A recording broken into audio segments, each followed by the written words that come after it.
Hello students. आज हम करने वाले हैं हिस्ट्री चैप्टर 2 का क्लास 8 पार्ट 3। तो जैसे कि हमने इसमें पहले पढ़ा था कि जो ब्रिटिशर्स थे, ठीक है, वो ट्रेड के बहाने आए थे यहाँ पर। और यहाँ पर जब उन्होंने देखा कि एडमिनिस्ट्रेशन सिस्टम कितना वीक है, उसके बाद उन्होंने यहाँ के एडमिनिस्ट्रेशन सिस्टम को कैप्चर करने के लिए स्ट्रेटजीज तैयार करने लगे। ठीक है। और धीरे धीरे वहाँ के जो वीक पॉइंट्स थे उनको पता करा, और उनको ओवरकम करने के लिए उन्होंने वहाँ को धीरे धीरे सारे के सारे एडमिनिस्ट्रेशन सिस्टम को अपने अंदर कंट्रोल लेने की स्टार्टिंग हुई। फिर बीच में जब वहाँ पर उनको कोऑर्डिनेशन नहीं मिला, ठीक है, उसके बाद बैटल ऑफ प्लासी की बात स्टार्ट हुई। जब कोऑर्डिनेशन प्रॉपरली तरीके से नहीं चल रहा था, या उनके बीच में काफ़ी सारे कन्फ्लिक्ट्स आ गए थे, जैसे अलवर्दी खान जब डाइड हुए, ठीक है, उसके बाद Sirajuddaulah becomes the nawab of the Bengal. अब जो कंपनी सोच रही थी कि वो एक पपेट चाहती है। पपेट का मतलब यहाँ पर क्या हुआ कि जिसको वो अपने इशारे से चला सके, ठीक है, वर्कआउट कर सके। अब यहाँ पर उनकी थिंकिंग ये थी कि सॉरी, अली वर्दी खान के मरने के बाद जो सिराजुद्दौला है उसको किसी तरह अपने हक में ले लिया जाए, या अपने एक तरीके से अपनी साइड ले ली जाए, ताकि काफ़ी सारे कंसेशंस और प्रिविलेजेस वो वहाँ पर ले सके। पर ऐसा हुआ नहीं, ठीक है। और सिराजुद्दौला जो था वो काफ़ी ज़्यादा, मतलब इस चीज़ के ऊपर स्ट्रिक्ट था। उसने काफ़ी ज़्यादा, ये कह सकते हो कि कंपनी के अफेयर्स को स्टॉप करने की कोशिश करी, ठीक है। जैसे कि इसमें देख सकते हो, political affairs of his domination, stop fortification. मतलब फोर्टिफिकेशंस का मतलब क्या हुआ कि वो जो अपनी सरहदें, मतलब जो अपने लैंड्स कैप्चरिंग का उनका था, उसको भी उनको करा। पे द रेवेन्यूज़, अब रेवेन्यूज़ भी पे करना पड़ रहा था ब्रिटिशर्स को। तो ये कई चीज़ें, जो कई सारी ऐसे इंसिडेंट्स आ रहे थे जो कि अब कहीं ना कहीं ब्रिटिशर्स को हजम नहीं हो रही थी ये बातें। After the negotiation failed, the Nawab marched with 30,000 soldiers to East Factory at the Kashim Bazaar, captured the company officials, locked the warehouses, disarmed all the Englishmen, and blockaded English ships. Then he marched to the Calcutta to establish control over the company fort there. अब देखो यहाँ पर बहुत ही बड़ा revolution आया, क्योंकि पहले के टाइम में अगर हम देखेंगे, पहले के टाइम में जो कंपनी थी उनका कंट्रोल धीरे धीरे फैल रहा था, लेकिन सिराजुद्दौला के टाइम में वो कहीं ना कहीं रिस्ट्रिक्ट हो चुका था।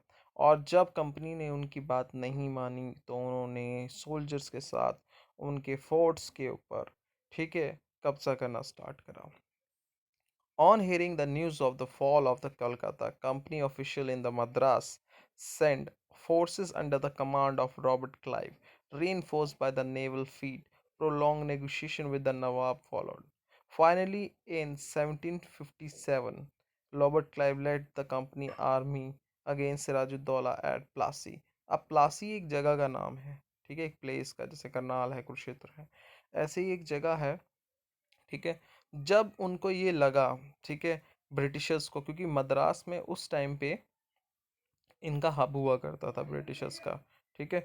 तो जब उनको पता लगा कि भाई अब तो इन्होंने अटैक कर दिया, तो उन्होंने अपनी आर्मी भेजी, बात करने की कोशिश करी ताकि बात करके थोड़ा सा हम सॉल्व आउट कर सकें, ठीक है। लेकिन ऐसा कुछ हुआ नहीं। फिर उसके बाद जो रॉबर्ट क्लाइव थे, जो कि उस वक्त हेड हुआ करते थे, ठीक है, फोर्सेस के, जिनको यहाँ भेजा गया, तो उन्होंने क्या करा, उन्होंने फिर जो प्लासी है वहाँ पर बैटल स्टार्ट कर दिया। One of the main reason the defeat of the Nawal was the force led by the Mir Jafar, one of the Sirajul commander, never fought the battle. Clive had managed to secure his support by promising to make him Nawab after the crushing Sirajuddaulah. अब यहाँ पर एक twist आ गया, ठीक है। एक कहावत सुनी होगी कि घर का वेदी लंका ढाए, ठीक है। तो ये कहावत बिल्कुल यहाँ पर फिट हो रही है, क्योंकि जो नवाब हारा प्लासी में, सिराजुद्दौला, उसका मेन कारण क्या था कि मीर जाफ़र, जो कि एक बहुत पावरफुल लीडर हुआ करता था और जो कि सिराजुद्दौला के साथ ही था, कमांडर था, उसने लड़ाई नहीं लड़ी, उसने बैटल नहीं लड़ा। और ये क्यों नहीं लड़ा? क्योंकि उसकी पहले ही सी बात हो चुकी थी कि भाई ब्रिटिशर से कि अगर आप ये हार जाते हैं तो हम आपको नवाब बना देंगे। अब लालच, ठीक है, गद्दी का लालच। अब अगर ये चीज़ नहीं होती तो नवाब 100% जीतता, और अगर वो जीतता तो कहीं ना कहीं जो ब्रिटिशर्स हैं उनका जो रूल है, ठीक है, वो रेस्ट्रिक्ट ही रहता, शायद दब भी जाता, शायद इसके आगे बढ़ता भी ना, ठीक है, क्योंकि हार हो गई थी बहुत बड़ी। The Battle of Plassey became famous.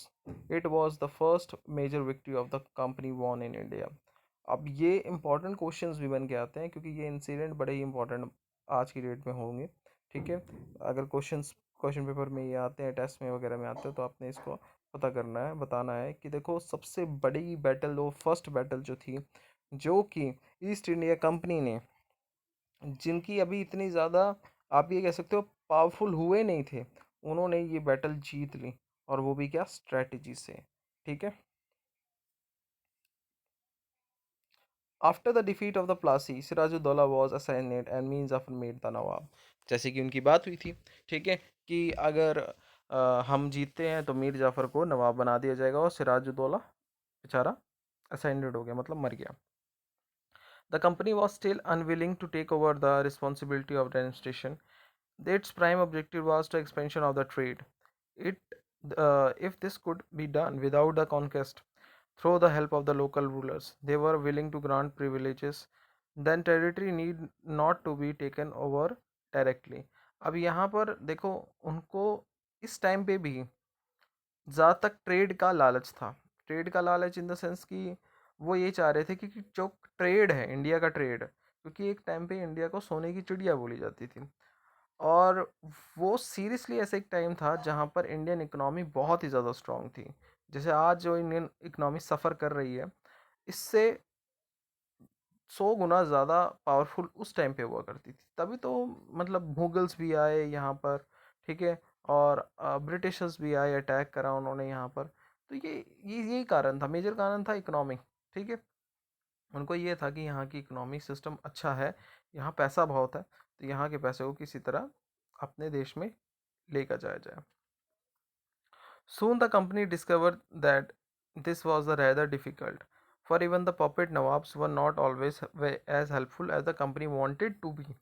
After all, they had maintained a basic appearance of the dignity and sovereignty if they wanted respect from their subject. अब उनको धीरे धीरे ये भी समझ आने लग गया कि जो राजा, जिन राजाओं के पास कंट्रोल है, वो भी उनको उतना सपोर्ट नहीं कर पा रहे जितना सपोर्ट उनको चाहिए। तो इस वजह से उनकी अब दिमाग में एक और चीज़ आ रही है कि खुद क्यों ना रूल करा जाए। What could the company do? When Mir Jafar protested, the company deposed him and installed Mir Qasim in his place. Mir Qasim explained he, in turn, was defeated in the Battle of Buxar, driven out of Bengal, and Mir Jafar was reinstalled. The Nawab had to pay 5 lakh every month, but company wanted more money to finance its war and meet the demand of the trade and other expenses. It wanted more territories and more revenue. By the time Mir Zafar died in 1765, the mood of the company had changed. Having failed to work with the puppet Nawab, Clive declared, "We must indeed become Nawab ourselves." अब यहाँ पर बहुत ही बड़ा change आया। पहले मीर जाफ़र, फिर मीर कासिम, ठीक है, इनको यहाँ पर नवाब बना के रखा गया ताकि ये इनके इशारों पे काम कर सके। लेकिन वो रिज़ल्ट इनको नहीं मिल पा रहा था जो रिज़ल्ट इनको ये चाहिए था, क्योंकि जो रेवेन्यू क्रिएट होना चाहिए था, ठीक है, टैक्सेस के द्वारा, वो क्रिएट नहीं हो पा रहा था, ठीक है। और बेसिकली तो इनको पैसे से मतलब था, ठीक है, इनको पैसे से मतलब था और कमांड से मतलब था, क्योंकि पैसा क्रिएट नहीं हो पा रहा उतना, ना ही उतनी कमांड थी। तो इन्होंने यही सोचा कि अब हमें ही कंट्रोल करना चाहिए, ठीक है। किसने? ब्रिटिशर्स ने सोचा कि अब हमें सारा कंट्रोल अपने पास ही रख लेना चाहिए, क्योंकि जो हम नवाब्स हायर कर रहे हैं, नवाब्स हम बना रहे हैं, वो नवाब्स के पास तो इतनी पावर है ही नहीं, या वो इतना अच्छा कोऑर्डिनेशन नहीं कर पा रहे।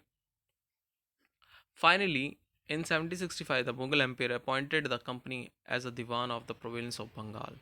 ठीक है, इन 1765 में मुगल एम्पायर ने अपॉइंट कर दिया कंपनी को diwan of the province of Bengal.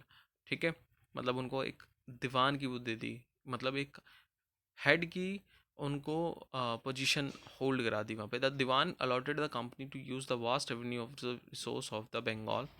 This solved a major problem that company earlier faced.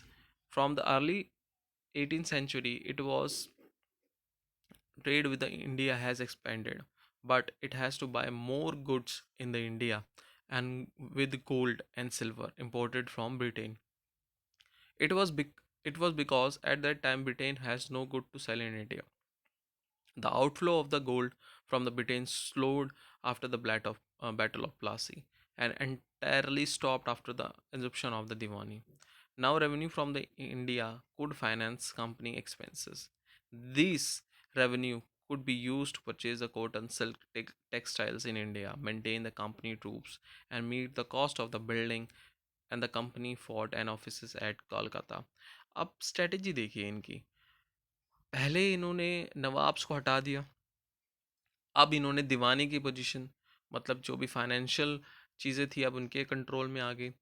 अब इससे फ़ायदा क्या हुआ इनको कि इनके पास जो इकोनॉमिक सिस्टम था इनका या फाइनेंशियल सिचुएशन थी वो स्ट्रांग हो गई। पहले इनको गोल्ड और सिल्वर में ट्रेड करना पड़ता था इंडिया में।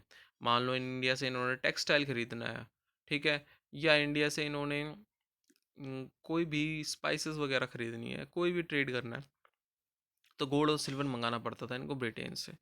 तो कहने का मतलब तो ये है कि इनको जो भी ट्रेड करना पड़ रहा है वो गोल्ड सिल्वर में करना पड़ रहा है, और गोल्ड सिल्वर इनको ब्रिटेन से मंगाना पड़ रहा है। तो पैसे तो इनके देश में खर्च हो रहे हैं। अब इनको कुछ ऐसा सोचना था कि इंडिया में रहकर ही इंडिया में ट्रेड करे, लेकिन इंडिया से का ही पैसा हो वो, और उन्होंने वही करा। ठीक है, अब यहाँ पर जो भी ट्रेड हो रहा था वो इंडिया के ही पैसों से हो रहा था। मतलब पैसा भी इंडिया का, जो टैक्सेस आ रहा है वो इंडिया का, और जो सामान खरीद रहे हैं, जो ब्रिटेन भेज रहे हैं या जो यहाँ पर इन्वेस्टमेंट कर रहे हैं, वो भी सब इंडिया के ही पैसों से हो रहा है। तो बहुत ही, मतलब ये कह सकते हैं दिमाग वाली गेम खेली इन्होंने।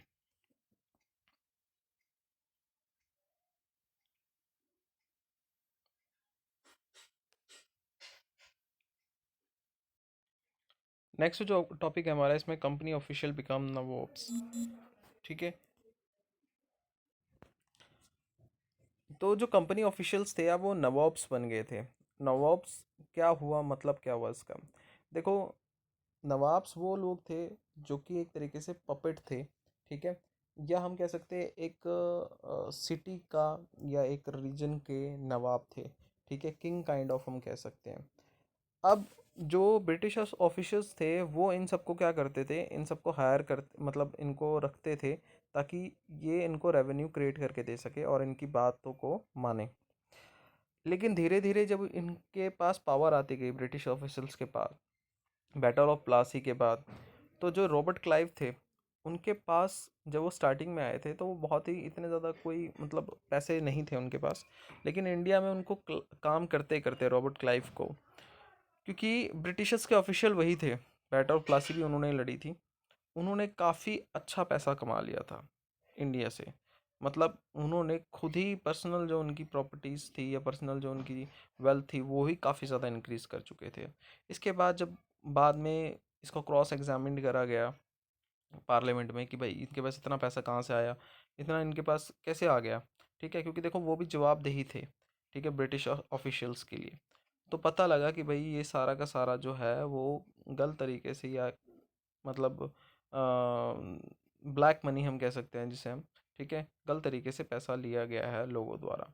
ठीक है, और इन्होंने छुपा कर अपने पास रखा। तो उसके बाद उन्होंने सुसाइड भी कमिट कर लिया। ठीक है, रॉबर्ट क्लाइव ने इस इंसिडेंट के बाद।